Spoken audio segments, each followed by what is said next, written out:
के 3 दिनों की राजकीय यात्रा पर गए भारत के प्रधानमंत्री नरेंद्र मोदी से कई बड़ी अमेरिकी हस्तियों और बड़े बिजनेसमैन ने मुलाकात की है। सोशल मीडिया कंपनी ट्विटर से लेकर स्पेस कंपनी स्पेस एक्स और इलेक्ट्रिक कार कंपनी टेस्ला के मालिक एलन मस्क भी प्रधानमंत्री मोदी से मिले।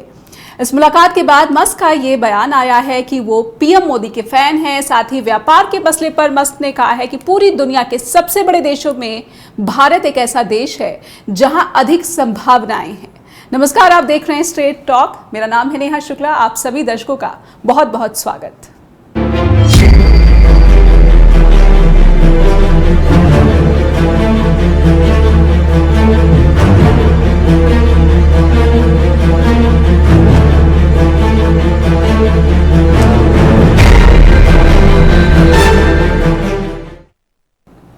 तो सौर ऊर्जा और क्या इस सेक्टर में भारत में जो निवेश किया जाएगा वो फायदेमंद साबित होगा, यही आज हम समझने की कोशिश करेंगे स्ट्रेट टॉक के जरिए। बहुत ही स्पेशल खास मेहमान हमारे साथ पैनलिस्ट बने हुए हैं, लेकिन उनसे आपका तारुफ कराने से पहले मैं चाहती हूं कि पीएम मोदी से मुलाकात के बाद एलन मस्क ने पत्रकारों से बातचीत में क्या कुछ खास बातें कही हैं।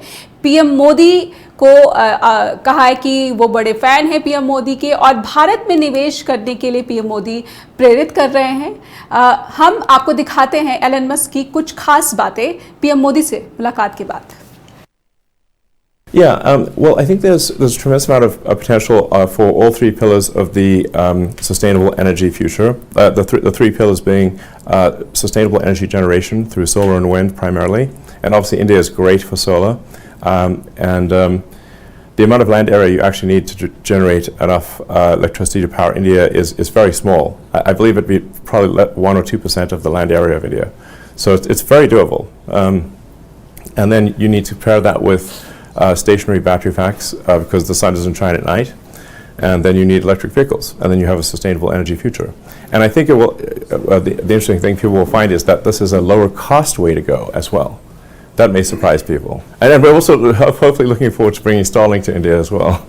So, you know, the Starlink internet, which I think can be incredibly helpful for sort of remote or rural villages where they perhaps either may have no access to internet or the internet is very expensive and slow. He did. Yes, I'm tentatively planning to visit India again next year.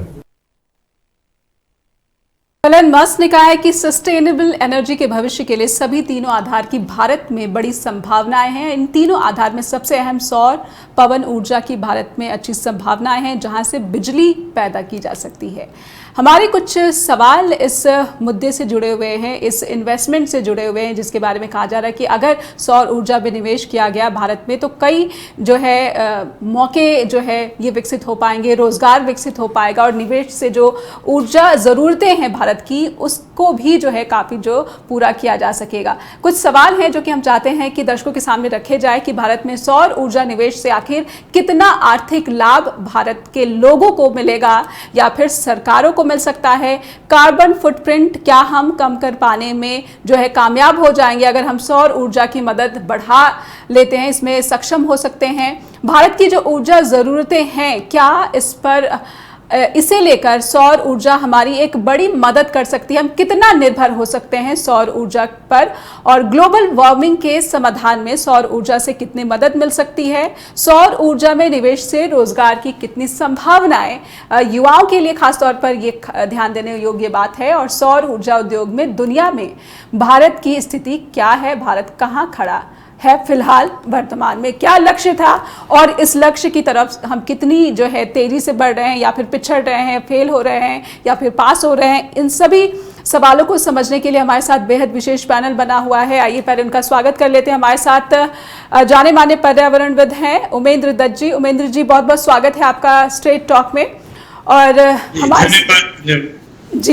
हमारे साथ नितांत माटे जी भी जुड़ चुके हैं। Doctor नितांत माटे जो हैं वो सोलर एनर्जी एक्सपर्ट हैं जो कि पुणे से हमारे साथ जुड़ रहे हैं और मुंबई से senior business journalist Pratyush Bhaskar ji जुड़ रहे हैं। बहुत लंबे समय के बाद जुड़ रहे हैं स्ट्रेट टॉक से, तो आपका फिर से बहुत बहुत स्वागत है प्रत्युष जी।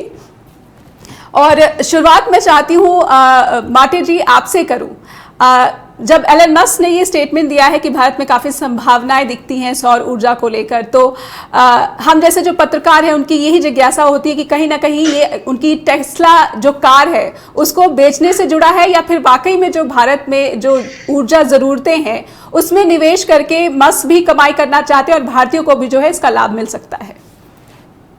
डॉक्टर माते। नमस्ते जी। इलॉन मस्क तो बिजनेसमैन है, तो ये पक्का है कि उनके बिजनेस में फायदा होगा, इसीलिए वो इस तरीके की बातें कर रहे हैं। ये तो जरूर पक्का है। लेकिन ये भी सही है कि भारत में सौर ऊर्जा में निवेश करना ये एकदम फायदेमंद बात है, क्योंकि एक तो हमारे यहाँ पे सोलर एनर्जी बहुत है, दूसरी हमारी सरकार की जो भी पॉलिसीज है वो पॉलिसीज सोलर एनर्जी के लिए प्रमोट करने के लिए बहुत बढ़िया पॉलिसीज है।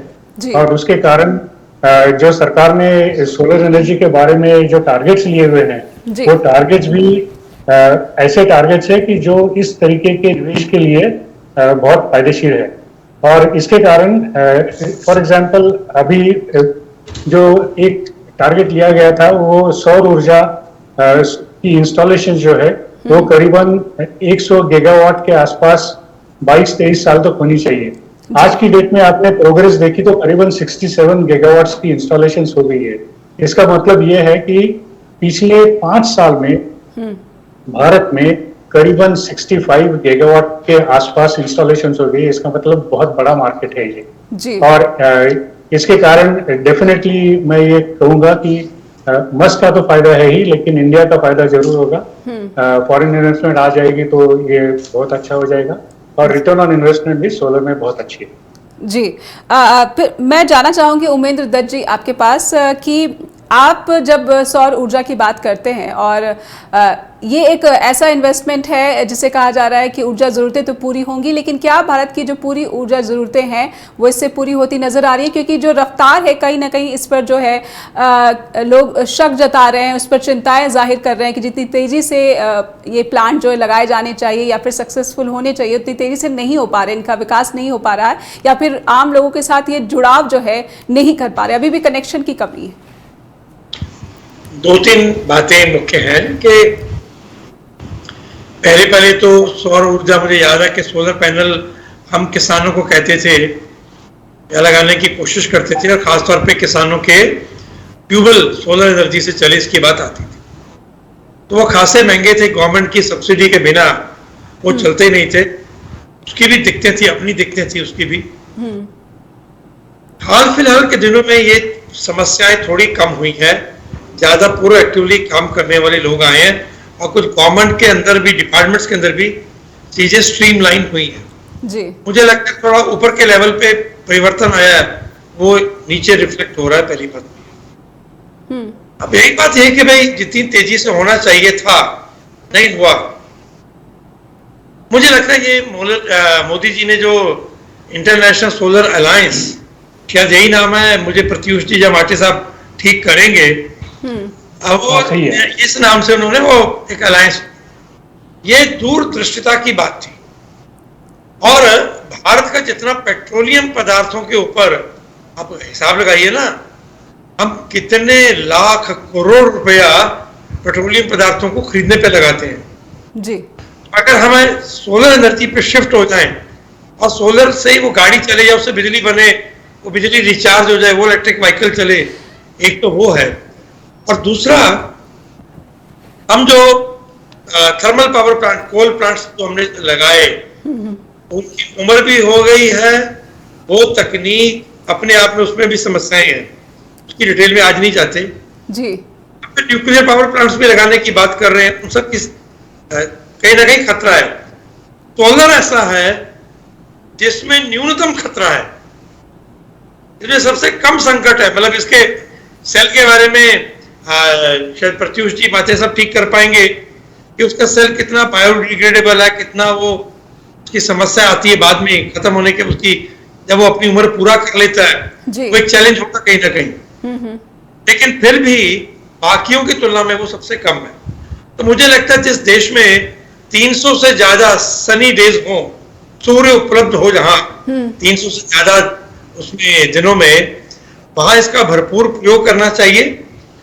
दूसरा ना एक जो आपने कहा कि जरूरतें पूरी हो पाएंगी, मुझे लगता है हम जरूरतें बेहताशा बढ़ाते जाएंगे, फिर तो सूरज भगवान भी नीचे आके बैठ जाए तो वो भी हमारी आवश्यकताएं पूरी नहीं कर पाएगा। तो जो विद्वानों ने कहा है कि संस्कृति में या प्रकृति में सारे लोगों की आवश्यकताएं पूरी करने की क्षमता है, पर लालच किसी एक का भी पूरा नहीं कर सकता। और आज एक बेहद ही अहम मसले पर हम समझने की कोशिश कर रहे हैं हमारे विशेष पैनलिस्ट से कि भारत में सौर ऊर्जा में निवेश की बात, जो कि संभावनाओं की बात कर रहे हैं एलन मस्क, जो कि एक सक्सेसफुल दुनिया के बिजनेसमैन हैं और दुनिया के सबसे रईस भी हैं, खुद की उनकी स्पेस कंपनी भी है, इलेक्ट्रिक कार जो टेस्ला है उसके भी मालिक हैं, ट्विटर के भी मालिक हैं। अगर ऐसा कोई व्यक्ति कहता है कि भारत में अपार संभावनाएं हैं, तो आखिर भारत क्यों इस सेक्टर में उतना बेहतरीन प्रदर्शन नहीं कर रहा है, जो कि कहीं ना कहीं जो अपनी भी जरूरतें, आम लोगों की, जनता की जो जरूरतें हैं, नागरिकों की जो जरूरतें हैं, उसको भी पूरा नहीं कर पा रहे हैं।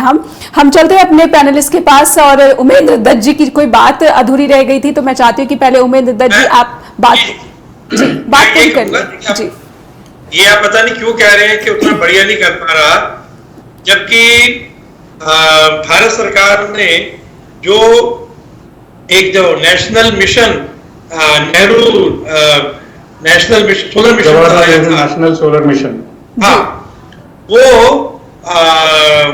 2022 तक 20 गीगाबाइट वाट वो उसके लिए वो किया था, उन्होंने लक्ष्य रखा था जी। वो ऑलरेडी 34 हो गया, वो तो उसको क्रॉस पहले से कर गया है जी। तो आप ये कहें कि अच्छा नहीं कर रहा है, मुझे नहीं लगता कि आप ये बार-बार दोहराएं जी। भारत अच्छा कर रहा है, आप ये कह सकते हैं। लेकिन कुछ आरोप लगते रहे उमेंद्र दत्त जी, कुछ आरोप लगते रहे कि जो रूफटॉप सोलर प्लांट लगाने की बात होती तो बैंक जो है कोई सब्सिडी नहीं देता या फिर लोन देने में भी कतराते हैं, और इसी वजह से जो है बड़े लेवल पे जो रूफटॉप सोलर प्लांट्स लगाए जा सकते थे वो नहीं किया जा सका है। चलिए, ये कुछ बातें होंगी, मैं उनके बारे में टिप्पणी नहीं करना चाहूंगा, पर मुझे लगता है दो बातों का ख्याल रखिए। एक, सरकार की नीयत दिखती है इस समय, ये पुश है, नंबर एक। नंबर दो, आवश्यकताएं जितनी मर्जी बढ़ा लीजिए, आवश्यकताएं कभी नहीं कम हो सकती। और तीसरा, समाज को भी कुछ कीमत अदा करनी पड़ेगी। तो वो जो बैंक से आप बात कर रहे हैं, समाज को भी देना पड़ेगा, ये सबका सामूहिक अभियान होगा, तब ये बात चलेगी। ये खाली सरकार का एजेंडा हो और समाज का ना हो तो गाड़ी नहीं चलेगी। मुझे फिलहाल इतना जी। प्रत्युष जी, मैं आपके पास आना चाहूंगी कि दो बातें, एक तो उमेंद्र जी जो कह रहे हैं कि सरकार बेहतर प्रदर्शन करिए, और एक बात की अपार संभावनाओं की बात कर रहे हैं मस्क। तो पहले मैं चाहूंगी कि मस्क के ऊपर आप अपनी ऑब्जर्वेशन बताएं, और उसके बाद भारत सरकार किस तरह से परफॉर्म करे उसे भी आपसे समझना चाहूंगी।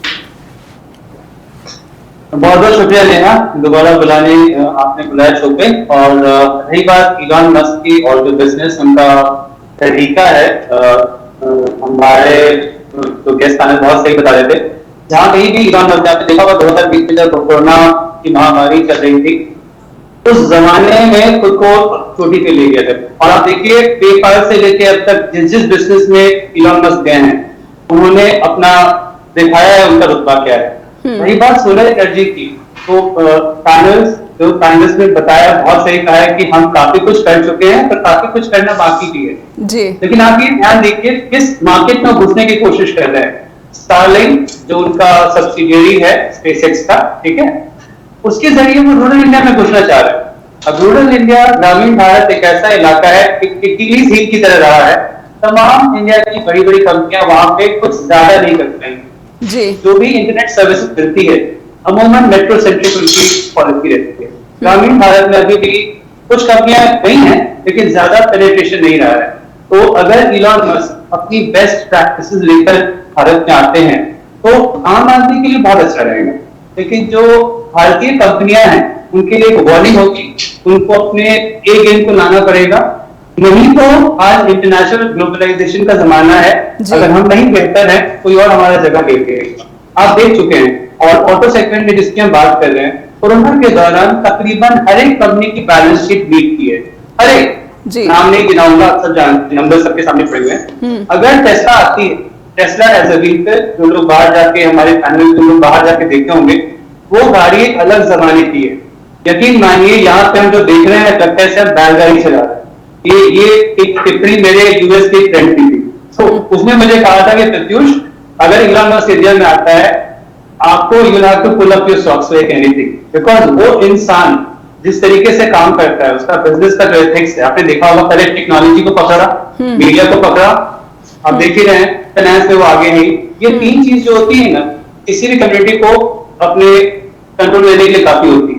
तो कम्युनिटी की बात करें, कंट्री की बात करें, इलॉन मस्क अपने तमाम मूव सही कर रहा है और हमको भारत होने के नाते दो तरीके से ऑब्जर्व करना पड़ेगा। एज अ कंज्यूमर हम बहुत खुश हैं, हमको बेस्ट सर्विस मिलेगा, लेकिन जो तमाम इंडियन कंपनीज है उसी स्पेस में उनको अपने शेयर के लिए बहुत तगड़ा लड़ाई लड़ना। लेकिन यहाँ पे प्रत्युष मेरे मन में ये भी सवाल आ रहा है कि एलन मस्क तो चीन भी जाते हैं, वहां पर भी उनको बिजनेस दिखता है, वहां पर भी वो अच्छे संबंधों की बात करते हैं, साथ ही वो कहते हैं कि वो पीएम मोदी के फैन भी हैं। आखिर इस तरह की जो स्टेटमेंट है या फिर इस तरह के जो एक्शन है एलन मस्क की तरफ से, ये क्या दर्शाते हैं? वो दोनों देशों में जो है बाजार की जो संभावनाएं है, व्यापार की जो संभावना है, उनको साधते हुए आगे बढ़ रहे हैं। वो ये दर्शाता है कि कुशल उद्योगपति होने के साथ साथ वो एक कुशल कूटनीतिज्ञ बन गए हैं। ठीक है, जयशंकर साहब से लगता है बहुत कुछ सीख रहे हैं, ये मजाक था, it's not take it seriously. Joke सपा मैं ये कह रहा हूँ कि जो स्थिति बनी हुई है ना आपको ये मानना पड़ेगा। आपने अच्छा चीन का जिक्र किया, इस स्पेस में आप देखिए अनऑफिशियली डंपिंग के जरिए जैसे भी चीन की तमाम टेक्नोलॉजी इंडियन मार्केट में डंप की जा रही है, उस पर सरकार को कोई राजस्व नहीं मिलता है, आप देख ही रहे होंगे। उसके चक्कर में फिलिप्स जैसी अच्छी कंपनियां गायब हो गई हैं। ठीक है, तो अभी अगर इलॉन मस्क जैसा मंचावत खिलाड़ी बाजार में घुसता है तो पहली बात एक प्रॉपर तरीके से आ रहा है, निवेश किया जा रहा है, तो हमारी अर्थव्यवस्था के लिए बहुत अच्छा है। उसकी उनके आने से, क्योंकि कोई भी ग्लोबल एमएनसी जो होता है ना किसी एक कंट्री को लेकर अपना पॉलिसी नहीं बनाता, तो सिर्फ उन्हें चीन में भी जाना है। तो चीन अगर आप देखें तो दुनिया का एक्सपोर्ट हाउस है। ठीक है, इतनी सारी जहाजें वहां से निकलती है और चीन और भारत में एक ही फर्क है। हालांकि आपने कुछ दिन पहले देखा होगा हमने आबादी में चीन से आगे निकल गए। तो आज पूरी दुनिया भर की कंपनियां ना इंडिया को केवल एक महाशक्ति नहीं देखती, एक महाबाजार देखती है। जिसके पास बड़ा बम है वो बहुत बड़ा है, मॉनिटर ऑफ द हाउस होता था। आज आपके पास बड़ा बाजार है तो आपकी तूती बोलती है। तो आज जहां कहीं भी हमारे प्रधानमंत्री जी जाते हैं उनकी इज्जत इसलिए भी नहीं होती क्योंकि हमारी डायस्पोरा बहुत स्ट्रांग है। जो भी जगह आप देखें सारे इंडियंस हर जगह अच्छे पोजीशन में, इसलिए भी होती है कि इनका जो देश है एक बहुत बड़ा बाजार है। हमारा मिडिल क्लास के पास कितना पैसा पड़ा है, लोग कहते हैं वर्ल्ड बैंक से इतना सोना नहीं पड़ा होगा जितना हम लेके बैठे हुए हैं। तो वो ये सब मार्केट को देख रहे हैं और ये सब देखते हुए चीन को खुश रखना है किसी और वजह से, क्योंकि मैन्युफैक्चरिंग में आप चीन को नहीं छू सकते हैं, क्योंकि जो स्पेशल इकोनॉमिक जोन शेंजन ये सब है वो अलग लेवल पे काम करती है। स्पेशल इकोनॉमिक जोन इंडिया में काम कर रही है, लेकिन हमारी प्रोडक्टिविटी देखिए उनकी देखिए, आपको फर्क दिख जाएगा। मतलब एकदम अलग लेवल पे लड़ाई चल रहा है। तो इस सबको देखते हुए इलॉन मस्क को अपनी इंटरनेशनल एक्सपोजर को ध्यान में रख के चीन को भी खुश रखना है और इंडिया को एज ए फ्यूचर खुश रखना है, इसीलिए वो एक पॉलिसी रखता है। जी, एक छोटे से ब्रेक के लिए रुकेंगे प्रत्युष जी यहाँ पर, लेकिन जब ब्रेक से लौटेंगे तो मेरा सवाल अगला जो है वो नितान जी से रहेगा कि भारत में जो कंपनियां, जो प्राइवेट निजी कंपनियां हैं, उनको कितनी मदद मिल पा रही है सरकार से अगर वो सौर ऊर्जा उद्योग में काम कर रही हैं, या फिर उनको कितना फायदा मुनाफा वो कमा पा रहे हैं, और इस स्थिति में मस्क की इन्वेस्टमेंट के प्रति वो किस तरह से देख रही हैं, समझूंगी मैं डॉक्टर माटे से। लेकिन और सीधे लेकर चलना चाहेंगे डॉक्टर माटे के पास। माटे जी, मैं आपसे ये समझना चाहूंगी कि वर्तमान में भारत में वो कंपनियां जो कि सौर ऊर्जा उद्योग में एक्टिव हैं कितना मुनाफा कमा पा रही हैं, या फिर कितनी कंपनियां इस वक्त होंगी? मैं चाहती हूँ कि आपके जरिए जो है हमें भी और हमारे दर्शकों तक भी ये जानकारी पहुंचे कि ये क्या स्थिति है इस उद्योग की और एलन मस्क के निवेश को लेकर क्या संभावनाएं जो है वो बढ़ सकती हैं भारत में। एक तो मैं थोड़ा सा पहले वाले मुद्दे पे बात करके फिर आपके क्वेश्चन पे वापस आता हूँ जी। थोड़ी सी सब्सिडी की बात हो रही थी जी। तो मैं ये आपको कहना चाहता हूँ कि आपको रिन्यूएबल एनर्जी में आगे बढ़ना है तो मिनिमम सब्सिडी के हिसाब से जब भी आगे बढ़ पाएंगे तभी वॉल्यूम्स मिल पाएंगे, क्योंकि सब्सिडी बहुत कम होती है, क्योंकि सब्सिडी सरकार के पास से आती है जो हमारे टैक्सेस में से जाके वहां से आती है। तो ये अमाउंट बहुत कम है और जिस रेट में हमें आगे बढ़ना है तो उसमें मुझे ऑलवेज ये प्रश्न पड़ता है कि सब्सिडी मदद कर रही है या सब्सिडी उसको पीछे खींच रही है। ये एक बात आपको समझ में लेनी चाहिए जी। दूसरी जो चीज है वो एक्चुअली हमें सौर ऊर्जा के बारे में होलिस्टिक अप्रोच लेना चाहिए, और वो होलिस्टिक अप्रोच हम ले नहीं रहे, ताकि राइट नाउ हम लोग फक्त ओनली सोलर फोटोवोल्टेइक की बात कर रहे हैं, जो सौर ऊर्जा से इलेक्ट्रिसिटी निर्मित की बात कर रहे हैं। तो अभी आपके प्रश्न पर मैं आता हूँ, जो कंपनियां सोलर मॉड्यूल्स या सोलर पैनल्स बना रही है वो कैसे कर रही है, उनकी बिजनेस कैसे चल रही है अभी इंडिया में। जो भी बड़ी कंपनियां हैं आई थिंक वो अच्छी तरह से आगे बढ़ रही है, और इस मामले में एक्चुअली जो large scale solar power plants है उसमें मेगावाट लेवल के प्लांट जो लग रहे हैं, गीगावाट लेवल के प्लांट्स लग रहे हैं, वहां पे बड़ी कंपनियां बहुत अच्छी तरह से काम कर रही है, उनकी मैन्युफैक्चरिंग अच्छी चल रही है और वो पैसे भी उसमें कमा रहे हैं, क्योंकि वहां पे फाइनेंसिंग जो हो रही है वो बहुत कम रेट पे फाइनेंसिंग हो रही है। और वहां पे यदि आपने देखा तो इलेक्ट्रिसिटी जनरेटेड, जो सोलर से इलेक्ट्रिसिटी जनरेट हो रही है उसकी कीमत हमारे कन्वेंशनल सोर्स से जो इलेक्ट्रिसिटी जनरेट हो रही है उससे कम है, और उसका रिवर्स बिडिंग के हिसाब से काम हो रहा था, वो 2.5 रुपए से कम पर किलोवाट आवर से इलेक्ट्रिसिटी बेच पा रहे हैं सोलर वाले। तो ये बहुत अच्छी बात है। जो बात रही सौर ऊर्जा का, सबसे इंपॉर्टेंट एस्पेक्ट ये है कि ये डिसेंट्रलाइज्ड है। सो रिन्यूएबल एनर्जी, अपारंपरिक ऊर्जा जो डिसेंट्रलाइज्ड है, उसके लिए सेंट्रलाइज्ड इंस्टॉलेशंस करा के उसमें जो काम चल रहा है उसमें हम लोगों ने अच्छा काम किया है। लेकिन जो डिसेंट्रलाइज काम करना है, जो रूफटॉप पे बिठाना है, वहां पे दिक्कतें ज्यादा हो रही है, क्योंकि वहां पे क्या है कि सरकार के लेवल पे ऊपर से पॉलिसीज तो आती है, लेकिन ग्राउंड लेवल पे जो इम्प्लीमेंट करना है वहां पे दिक्कतें ज्यादा होती है, क्योंकि हमारा जो इलेक्ट्रिकल इंफ्रास्ट्रक्चर है वो इंफ्रास्ट्रक्चर भी इस तरीके के फ्लेक्सिबल एनर्जी सोर्स को अपनाने के लिए इतनी तैयार नहीं है। क्योंकि क्या है कि सौर ऊर्जा जो है कि अभी बादल आ गए तो ऊर्जा कम हो गई, वहां से आने वाली इलेक्ट्रिसिटी कम हो गई, शाम को इसकी इलेक्ट्रिसिटी कम होने वाली है, दिन में दोपहर में उसकी इलेक्ट्रिसिटी बढ़ने वाली है, विंटर में इसकी इलेक्ट्रिसिटी कोई और लेवल पे रहेगी। तो ये जो प्रॉब्लम है वो टेक्निकल प्रॉब्लम सॉल्व करने के लिए भी तो उसमें थोड़ा सा काम करना पड़ेगा, जो कि इंफ्रास्ट्रक्चर पे इन्वेस्टमेंट करनी पड़ेगी। जो पुराना इंफ्रास्ट्रक्चर है उसको रिनोवेट करके कुछ ना कुछ करना पड़ेगा। और दूसरी बात है हमारे माइंडसेट की, जो माइंडसेट भी अच्छी तरह से चेंज करना पड़ेगा, क्योंकि फॉरेन कंट्रीज में जो सोलर इनपुट आ रहा है ग्रिड पे वो करीबन 40% भी हो सकता है, उसमें कुछ प्रॉब्लम नहीं है। लेकिन इंडिया में 25% होने के बाद ही या उसके पहले ही प्रॉब्लम आनी शुरू होती है, because of infrastructure and because of mindset. ये बहुत बड़ी बात कही आपने कि कितना बड़ा गैप हो जा रहा है अगर हम विदेशों की बात करें और भारत की बात करें।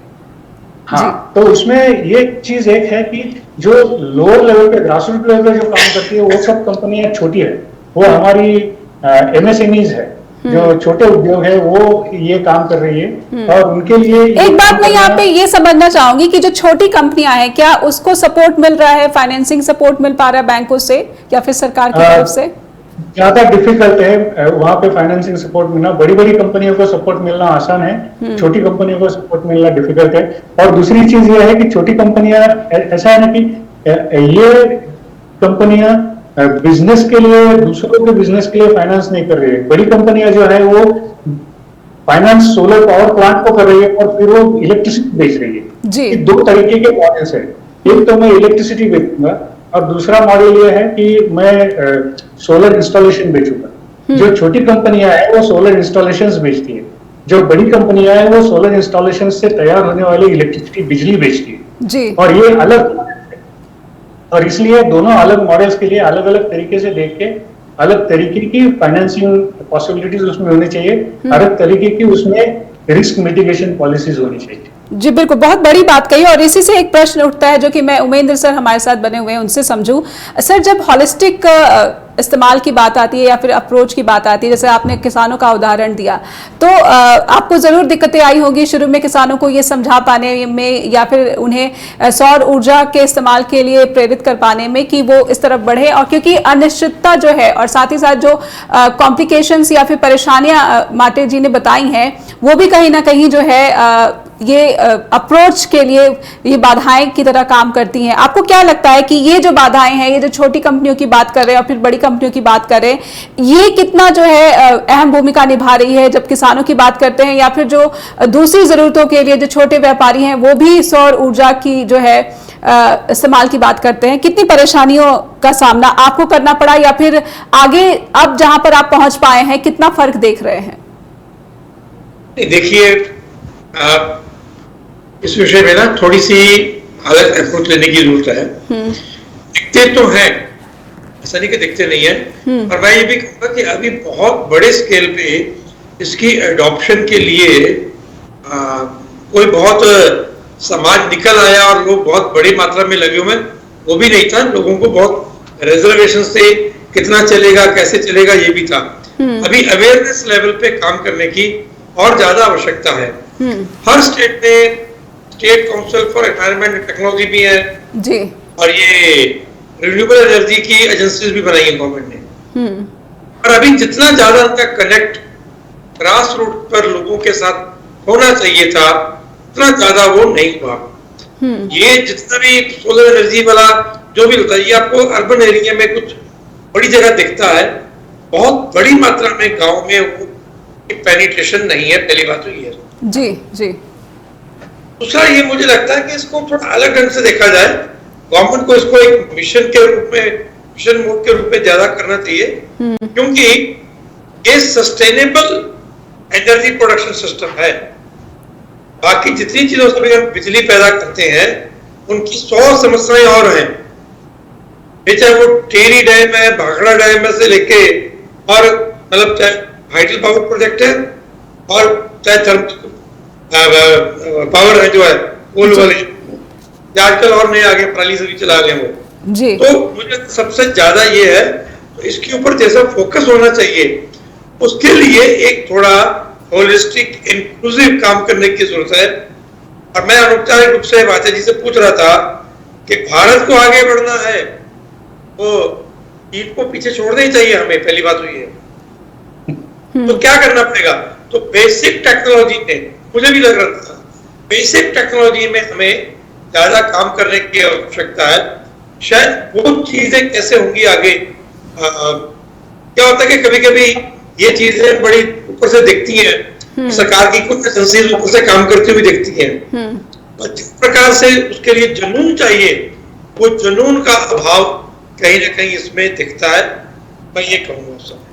और ये जी, इसमें जोड़ना चाहूंगी कि ये सस्ती भी होगी जी। नहीं, इसमें ये भी हो सकता है, देखिए जी, गवर्नमेंट के जितने ऑफिस हैं, गवर्नमेंट की जितनी यूनिवर्सिटीज हैं, कुछ और जगह, हम वहां कम से कम ये तय कर लें कि वो अपनी जरूरत इससे पूरी करेंगे, ऐसा कुछ टारगेट फिक्स करें उनके लिए जी। कुछ जगह लगे हैं, वो कर भी रहे हैं कुछ जगह, और जितना हो सकता था उतना नहीं हुआ। तक एक ब्रेक के लिए रुकते हैं, लेकिन ये साथ ही साथ सस्टेनेबल के साथ साथ सस्ती भी है अगर हम सौर ऊर्जा की तरफ आगे बढ़े। और तेजी से जिस मिशन मोड की बात उमेंद्र जी कह रहे हैं कि अगर उस मिशन मोड पर जो है भारत जुट जाए, छोटी कंपनियों की भी बात, जो चिंताएं बताई डॉक्टर माटे जी ने, ये भी अगर हम इन चिंताओं पर काम करें। हमारे साथ प्रत्युष जी भी बने हुए हैं, कई और सवाल हैं, इनको समझेंगे।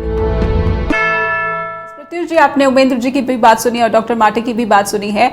आपसे मेरा ये प्रश्न है कि जो भारत की जरूरतें हैं, क्योंकि कुछ फिगर ये भी कह रहे हैं कि 2040 तक भारत जो है दुनिया का नंबर 1 एनर्जी कंज्यूमर बन जाएगा, यानी कि जो जरूरतें हमारी तेजी से बढ़ भी रही हैं। और ऐसी स्थिति में क्या हम सही दिशा में बढ़ पा रहे हैं? क्योंकि अगर हम पेट्रोल और डीजल की बात करें तो ये भी एक बड़ा संकट है, कितनी महंगी जो है हम आयात कर रहे हैं ईंधन, और साथ ही साथ सौर ऊर्जा के प्रति जितना काम करना चाहिए। छोटी कंपनियों की जो परेशानियां बताई डॉक्टर माटे ने, ये कहीं ना कहीं ये बता रही हैं कि जिस तरह से होना चाहिए काम वो नहीं हो पा रहा है। मैं आपसे समझना चाहूंगी कि आपका आकलन इस समस्याओं को लेकर क्या है? प्रत्युष जी, आप अपने आप को अनम्यूट कर लें। माफ कीजिएगा, जो माटा साहब और दत्त साहब कह रहे हैं वो बिल्कुल सही है। हमारे पास जितने सोलर एनर्जी अवेलेबल है, जितने डेज हैं जिनपे सनलाइट मिलता है, हमारे पास पर्याप्त, हमें जरूरत नहीं है गल्फ कंट्रीज की ओर या कहीं और जाकर उसे जो फॉसिल फ्यूल लिया जा रहा है, पारंपरिक स्रोत होते हैं, उन पे हमें डिपेंडेंस कम भी करना पड़ेगा। और माटा साहब ने सारे नंबर्स जो दिए हैं बिल्कुल सही है। हमारा फोकस बहुत ज्यादा फोटोवोल्टाइक सेल पे ही रहता है। हालांकि अगर और जर्मनी जैसी इकोनॉमी को देख के नॉर्वे में जाएंगे, बहुत जगहों पे इस लेवल तक आ चुके कि वो न्यूक्लियर एनर्जी छोड़ रहे हैं और वो कोशिश कर रहे हैं पूरी तरीके से, वो चाहे विंड एनर्जी हो, सोलर एनर्जी से काम। भारत चूंकि 5वीं बड़ी अर्थव्यवस्था बन चुका है, कुछ दिन पहले यूके को पछाड़ा आंकड़ों के मामले में, तो हम जब डेवलप कर रहे हैं, डेवलपमेंट कैसे होता है, अपने को देख के दौड़ रहा है, उसे ऊर्जा चाहिए होता है। तो अगर हमारी अर्थतंत्र दौड़ रही है 5% 10% जीडीपी के रेट से, तो उसे उतनी एनर्जी भी चाहिए होगी। एनर्जी को हमको सरने का होलिस्टिक तरीके से करना पड़ेगा। हमें सनलाइट मिल ही रहा है, जरूरत क्या है? बेस्ट टेक्नोलॉजी की। यकीन मानिए जिस तरीके की चीजें प्रधानमंत्री जी कर रहे हैं, उनके बड़े हो रहे हैं, जगह में जाके लोगों से बात कर रहे हैं, एक इमेज बनाया भारत का in terms of being a people leader. तो चाहे सोलर एनर्जी को लेकर हो, सर ने सोलर अलायंस की बात कही है, बहुत सही। आज इलॉन मस्क यही सोच के भारत में आ रहा है, उसको पता है कि चीन का एक युग था है, लेकिन जिस तरीके से इंडियन इकोनॉमी खुली हुई है, चीन की इकोनॉमी खुली हुई नहीं है। ग्रेट वॉल ऑफ चाइना दिखा देता है एग्जैक्टली वो कैसे डब्ल्यूटीओ और अभी कैसा रवैया कर रहा है। तो इसको देखकर या बाकी बड़ी कंपनियां भारत को टक्की लगा के देख रही है, सारे रास्ते हमारे पा रहे हैं। तो हमें कहीं ना कहीं जो यहाँ लोग मौजूद हैं, तो चाहे सरकारी तंत्र में हो या फिर सर ने बहुत अच्छा बताया कि जितने गवर्नमेंट के अंदर कॉलेजेस आते हैं जी, उनको अगर वो भी सोलर पे आ जाए, मैं तो कहता हूँ 545 मंत्री जितने एसयूवी में घूमते हैं, भी छोटे अगर सोलर कार में आ जाएंगे, यकीन मानिए उससे बड़ा ब्रांड एम्बेसडर कोई नहीं हो सकता है। ठीक है, तो हमारे जनप्रतिनिधि हैं, उनसे भी उम्मीद कर सकते हैं। मुझे पता है वो बनने के लिए क्या क्या पावर देते हैं, वो अलग का विषय बन सकता है, लेकिन अगर वो कहेंगे तो यकीन मानिए मतलब जनता के मन में उनके लिए श्रद्धा बढ़ेगा और भारत सही हो जाएगा। क्योंकि अभी जैसा जज साहब ने बहुत सही कहा था, हम कितना ज्यादा पैसा खर्च कर रहे हैं फॉसिल फ्यूल में। कोई भी इंसान आपको जरूरी सीतारमन जी की टीम में होना चाहिए टीम समझने के लिए। आप कुछ नंबर्स क्रंच कीजिए, समझ में आएगा कि सर हमारे पास पैसे कमा रहे हैं, ज्यादा कर रहे हैं, हमारे पास रिसोर्सेज कम है, हम एक पेनिनसुला है ना, सब कुछ पानी से घिरे हुए हैं। अगर हम ऐसे ही टेम्परेचर बढ़ाते रहेंगे, आपने सस्टेनेबल डेवलपमेंट एसडीजी गोल्स की बात की है, इसमें ये सोलर का आना बहुत सही है। अगर हम सोलर पे नहीं जाएंगे, एसडीजी गोल्स ऑलरेडी हमने अपना टारगेट शूट करके, यकीन मानिए जो टारगेट दिया गया था वो हम नहीं पूरा कर पाएंगे। हमें कहा गया था 1.5 डिग्री सेंटीग्रेड पर ईयर का टारगेट था, उससे नहीं बढ़ना चाहिए, हम 2-3 तक पहुंच चुके हैं। आप देखिए समर कितना भीषण हो चुका है, कई जगह बारिश नहीं होते हैं, बिहार में लू लगा है, संस्कृत आ रहा है, तो असम में क्लाउड बर्स्ट हो रहा है। आप देख रहे हैं ऐसे क्लाइमेट पैटर्न, वेदर पैटर्न दिख रहे हैं, ऐसे पहले कभी नहीं दिखा था। मुंबई में हम बैठे हुए तक बारिश नहीं आई मानसून, केरला में बिकॉज ऑफ जो भी फिलहाल चक्रवात आया था, सब कुछ तहस नहस हो चुका है। इन सब को देखकर हमें क्लाइमेट को बचाना है, सोलर की ओर जाना ही पड़ेगा, हमारे पास कोई और पर्याय नहीं है। और अगर बड़ी कंपनियां आती है भारत में हमारे साथ हाथ मिलाने के लिए, हमें खुले दिल से उनसे मिलना चाहिए, क्योंकि बेस्ट प्रैक्टिस आएगा, हम ग्लोबल मेन स्ट्रीम से जुड़ पाएंगे, उनकी जो आर्थिक मुख्य धारा है। यकीन मानिए आप आज की तारीख में आयरन बन नहीं रह सकते, ठीक है, विश्व में जो कुछ होता है आपको प्रभावित करने की बात आज की कल, तो बेहतर है हम जल्दी आ जाए, ज्यादा बेहतर करना बहुत देर हुई। जी, बहुत बड़ी चिंताएं आपने यहाँ पर रखी हैं और ये चिंताएं सिर्फ भारत की नहीं बल्कि पूरी दुनिया की भी हैं। यहाँ पे मैं अपने दर्शकों को ये ज़रूर बताना चाहूँगी कि हीट वेव के चलते उत्तर प्रदेश और बिहार जैसे राज्य में 100 से ज़्यादा लोगों की मौत हो चुकी है। कुछ मौतों की वजह तो अस्पतालों में जो है उचित प्रबंधन या फिर सही समय पर जो इलाज का उपलब्ध ना हो पाना ये भी रही है, लेकिन हीट वेव की जो स्थिति है वो भारत में ही नहीं बल्कि दुनिया के कई हिस्सों में भी ऐसी खबरें आती रही हैं कि हीट वेव की वजह से लोग परेशान हो रहे हैं। ऐसे में बढ़ती हुई ईंधन की जरूरतों को लेकर सौर ऊर्जा की तरफ हमें बढ़ना ही होगा। और मैं ये समझना चाहूंगी डॉक्टर माटे आपसे भी कि आपने डिसेंट्रलाइजेशन की बात कही है, लेकिन जब एक बड़ी कंपनी आ जाती है तो ये छोटे छोटे स्तर पर जो छोटी छोटी कंपनियां होती हैं ये प्रोडक्शन करती हैं सौर ऊर्जा का, इसको भी एक बड़ा आघात मिलता है या फिर जो मार्केट में कंपटीशन काफी तगड़ा हो जाता है। ऐसे में आप क्या समझते हैं कि कौन सा मॉड्यूल जो है, जो मॉडल है वो सही रहेगा भारत की जरूरत के लिए? आपने बहुत सही पकड़ा है, डिसेंट्रलाइज्ड की जरूरत डेफिनेटली है और डिसेंट्रलाइजेशन भी अलग अलग लेवल पे हो सकता है।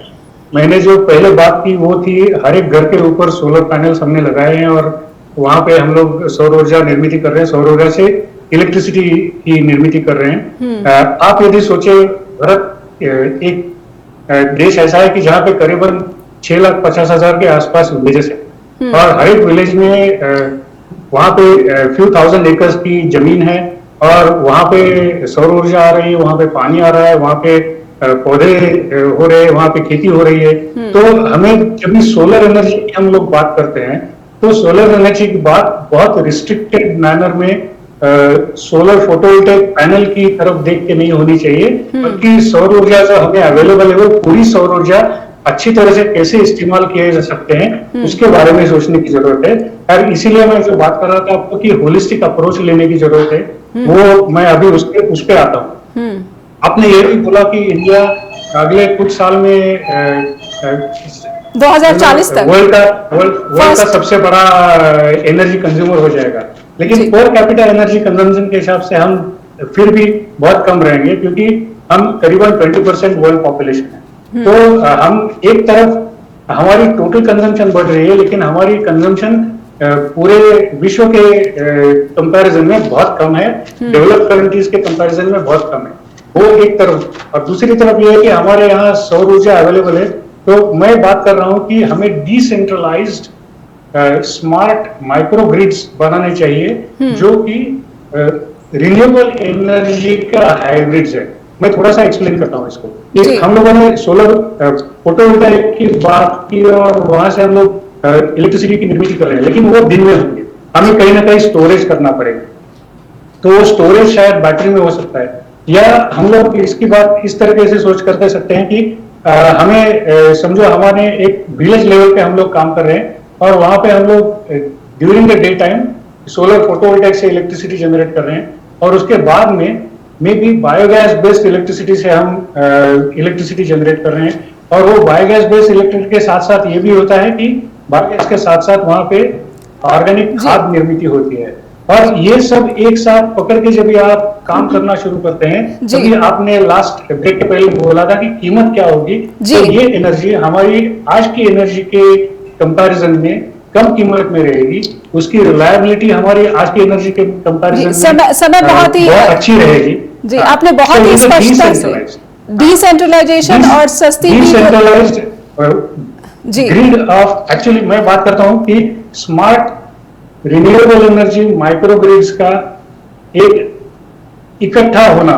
सो it's a grid of micro grids. जी, बहुत द वे जी एनर्जी अभी आगे जाने वाली है। मैं चाहती हूँ एक लाइन में संभावना बहुत ज्यादा है। एक लाइन में उमेंद्र दत्त जी, क्या आपको लगता है कि कार्बन फुटप्रिंट जो भारत छोड़ रहा है, जो आरोप लगा रहे हैं, अभी जो निकी हेली हैं अमेरिका की राष्ट्रपति उम्मीदवारी की रेस में कूद रही हैं, वो भी भारत पर आरोप लगाती हैं कि बहुत ज्यादा जो है उत्सर्जन, जो कार्बन फुटप्रिंट है वो भारत की जैसे देशों से भी छोड़ा जा रहा है, तो क्या इससे बहुत बड़ी मदद मिलेगी? ये सब तरह की बातें हैं जो माथे साहब ने कहा ना कि प्रति व्यक्ति कार्बन फुटप्रिंट है या एनर्जी कंजम्पशन है, कुछ भी है, हमारा तो बहुत ही कम के मुकाबले में कहीं है ही नहीं। तो ये तो वो फालतू की बात है। हमारी आबादी इतनी है के कारण है जी। और हम जो देते हैं दुनिया को दर्शन, संयम से जियो, संयम से जियो, मुझे लगता है भविष्य में मोक्ष भी एक है, उसके माध्यम से भी चीजें आगे बढ़ेंगी। और एक बात मैं कह दूं, ये एलन मस्क जो है वो इन्वेस्टमेंट करेगा, हमको उसकी खुशी में बहुत ढूंढ बजा लेनी चाहिए। हमें भारतीय साहूकारों को, सेठों को तैयार करना चाहिए, क्योंकि एलन मस्क फिर बाहर भी मुल्क जानता है। बिल्कुल, वो जो था ना हेनरी किसिंजर का वो तरीका, you control the petrol, you control the nation, you control the food, you control the people. तो वो कंट्रोल द नेशन वाला मामला उसमें है और वो पीपल तक आ गया है। तो मुझे लगता है इसकी ख्याल रखते हुए हमें अपने लोगों को तैयार करना चाहिए, प्रमोट करना चाहिए, उनको अवसर देना चाहिए। जी, बहुत बहुत धन्यवाद करना चाहूंगी इसी नोट के साथ अपने सभी पैनलिस्ट का बहुत बहुत धन्यवाद। और दर्शकों से मेरा अनुरोध है कि आपको आज का जो विषय है उस पर जो चर्चा हुई है इसके बारे में आपका कोई सुझाव है या फिर कोई फीडबैक देना हो तो info@justbroadcasting.com पर फीडबैक दे सकते हैं। neha@justbroadcasting.com पर भी आपकी शिकायतों और सुझाव का हर रोज मुझे इंतजार रहता है। आपसे फिर होगी मुलाकात, अपना ख्याल रखें, धन्यवाद।